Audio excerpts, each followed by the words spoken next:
Hey there folks, I'm Dan Brown from Sort of Interesting, and I thought I would share a few much requested thoughts on boat life in the winter and getting ready for it and general things that you need to think about and do. So I'll start with a massive disclaimer.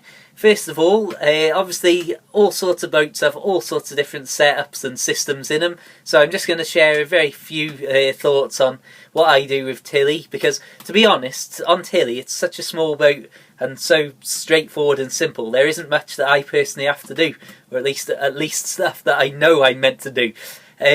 So I suppose we'll dive straight in. Well, as you can see here, we have obviously got our fire roaring away. So one of your key things for living on a boat in the winter is going to be heating.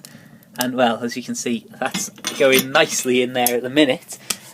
So obviously leading up to the winter months, I mean, you may be familiar with my other videos where I had a problem with my chimney over the summer, which obviously for winter I wanted to get fixed, and now that the stove is in constant use nearly, well, certainly if I'm on board it's in constant use, obviously you want to make sure that you've got a safe, secure chimney and fire first of all, and then obviously the second thing that comes with the fire is making sure that you've actually got stocks of wood or coal or whatever you want to burn on it. And the reason that may be an issue is if you are travelling around up and down places that look like this, you can imagine that you're not necessarily always going to be very close to somewhere you can load up with a load of coal. Wood, however, is quite a different story. As you may know, I do an awful lot of wood collection, and there's so much. If you go up the canal a mile or so in that direction, you come to Chirk Tunnel, and on the other side of that there is just all of the wood, just dried dead wood on the floor that you could ever imagine using in a lifetime, and much more than that. And after the snow of last year, that fetched even more down, which will go on to last many years beyond Dan Brown and Tilly will, I'm quite sure. So obviously if you've collected a lot of wood or got a lot of coal on board, you're going to want to store that in somewhere nice and dry. So if we open these doors here, have ourselves a quick peek outside, you can see that under this cratch cover in the bow, normally over the summer I literally have all this empty and spend most of my tea times and dinner times sat out on that chair just in there, sat out in a perfectly empty bow here. But obviously coming up to winter, it's far more important to use this, if I open the other door, as a place to keep a lot of cut wood dry. I mean, I've got kindling sticks in bags, I've got a couple of tubs of wood, I've got a bag of coal here as well. It's not as dark as it looks in here, just using the torch for the camera, but basically this is where I keep a good stock of dried wood. So I've always got at least 2 tubs and bags of wood that's ready to burn at a moment's notice, that should be nice and dry and easy to catch a light. And then obviously when it comes to coal, I like to stock up when I'm near somewhere where I don't have to walk too far with me little hand trolley. What I like to do, if I don't think I'm going to be on board for a couple of days, if it's particularly icy and I think I might have to stop in over at my mum's house overnight, is push this button in here, and basically that's the switch for the water pump that is just the other side of the cupboard there. So if it's out, it's on, if it's in, it's off. If that makes sense. It seems back to front to me personally, and then that means I can obviously then run the tap, and that literally takes the very last amount of water out. And well, as you can see, that pretty much sums it up. And then in the bathroom as well, do the same thing, and that will hopefully run all the water out of the pipe that goes from under the back there, the back of the sofa bed, and into the bathroom.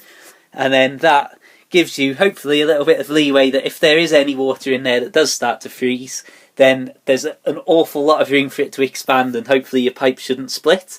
And once again, if the water pump is off, then if the pipe did split in the worst case scenario, the water pump won't think that you're running a tap and then start pumping all of the water that is stored behind there, and that's an awful lot of water, all over your lovely boat floor. So that's a few things to think about on the inside, but obviously you've also got an engine to think about, and the last thing you want is anything freezing up in the engine that shouldn't. So that's where our lovely antifreeze comes into play. Now personally, what I'm about to do is just pour in as much of this as will go, and turn the engine on and let it cycle through and hopefully mix up a bit. and then keep adding to it as the cold weather makes the water shrink. And it's amazing how it literally disappears a few inches further down the tube depending on the heat in the general outdoors. But I would say now, check what your manufacturer of your engine says about what you need to put in terms of antifreeze and water and ratios and that sort of thing. This is just my very loose way, and this because it's not proper winter. I mean, we're still mid-November. We've had some very cold, solid frosts and a bit of ice, but nothing proper serious like prolonged snow and prolonged sheet ice everywhere. So I'm just going to put this in now to get the ball rolling, and I will figure it out properly and put a little bit more in when the time comes. Well, we're outside, worth mentioning. As you can see, I've got a little bit more wood cut, and well, we've got a smoky chimney. I think I need to give it a little bit more airflow at the minute. But when it comes to the antifreeze, there's literally, I've got the header tank there, as you can see, which runs down into the engine, and it is basically a case of start the engine up.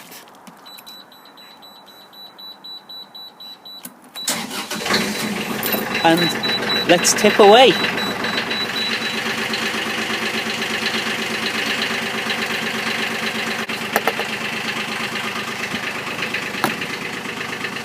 So as you can see, I'm just letting the engine run a little bit to hopefully cycle that through the system a couple of times, and hopefully it's not too loud. It doesn't sound as loud as I think the video might make it sound in here, but I certainly wouldn't want to be sat in here for hours with the engine going. But it's worth noting how incredibly dark has it just gone. Well, I've been filming this video and it's still not even 4 o'clock. So just thought I'd share that with you, even when I come into the direct light. Look how dark it still is. Yeah, really, I suppose there's not too many things like I say on Tilly. It's just make sure you keep an eye on the antifreeze in the engine.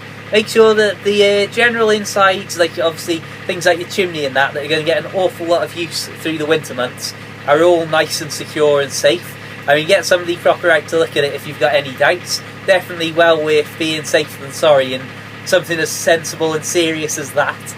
Then, like I say, keeping the water pipes hopefully clear of any excess water if there is any freezing go on, if you're not going to be on board for a while. And, well, really, it's just generally have a look around your own boat, see the sort of things that you might need to worry about. As even the swans are thinking about having their tea, I think I'm going to think about something to eat as well. I'll say thank you very much for watching. These have just been a very few quick tips. I mean, these are just very simple things to think about. Obviously, have a look around your own boat, ask around, ask people who might actually know more about boats than me, and have a more complexly set up boat, and, well, just more things to go wrong on board. So please make sure you check out my other videos for a load more random boat stuff.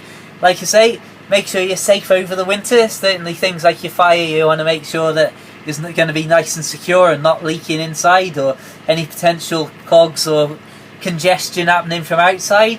And really, it's just a case of look around your boat, see what you think might need doing. Like I say, always ask people around, because there's much more informed people than me to tell you about this sort of thing. And well, until the next time, subscribe, like the Facebook page, follow me on Twitter, you can add my personal Facebook account, all that sort of stuff. Check out the Narrowboat Lad on the Kindle, just search for the Narrowboat Lad on Amazon and you'll find it. My book about my first year on board Tilly. And well, until the next time, have a fantastic day, have a nice cosy warm winter, and well, I'll see you around soon. Farewell.